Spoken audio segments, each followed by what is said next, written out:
قبضت ولا لسه؟ قبضت. طب فين؟ فين ايه؟ دفعت الايجار ودفعت الالتزامات اللي علينا، الجمعيات. مش فاضل غير 2000 جنيه بس من القبض. وال 2000 جنيه دول هيعملوا ايه؟ مش عارف. انت مش شايف ان الموضوع بقى يخنق؟ طب انا اعمل ايه؟ وانا كمان اعمل ايه؟ طب انا ايه المطلوب مني؟ معرفش اتصرف. ما انا مش حرامي. طب وانا مالي؟ اعمل ايه؟ ايه المطلوب مني؟ قولي لي ايه المطلوب مني وانا اعمله. معرفش، ما تتصرف، شوف هتعمل ايه. انت بتديني الفلوس مننا ما بتكفيش حاجه. اعمل ايه انا وانت بتيجي تعيش على قد تتكلم معايا؟ الفلوس.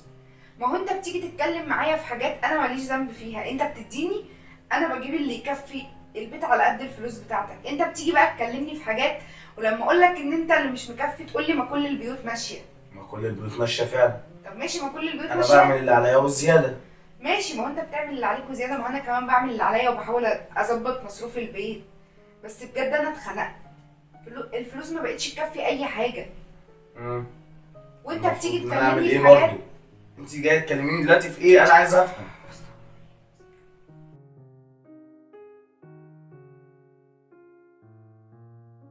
قبضت ولا لسه؟ قبضت.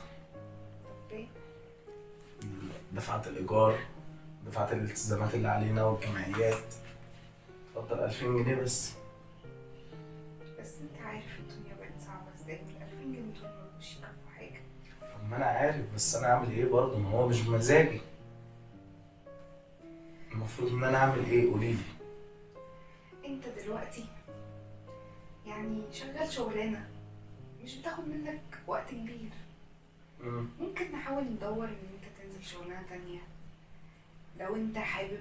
يعني انت عارف ان انا بحب الشغل، انا ممكن انزل انا كمان اشتغل واشوف برضو شغلانه تكون في مكان كويس، انت تكون مطمن عليا فيها. شغلانه مثلا اكون بتعامل مع اغلبيتها ستات، لان انا طبعا عارفه ان انت بتغير. هو انت عارفه ان انا بغير وعارفه ان انا مش هقبل ان انت تنزلي شغل. حته ان انا اشوف شغلانه تانية ديت ممكن نفكر فيها، وممكن ادور على شغلانه تانية تنفع مع الشغلانه اللي انا فيها. ممكن برضو ادور على حاجه مثلا اشتغلها من البيت، اي حاجه تساعد. مش هبقى بقى بتعامل مع حد ولا بخرج زي ما انت بتحب. خير ان شاء الله.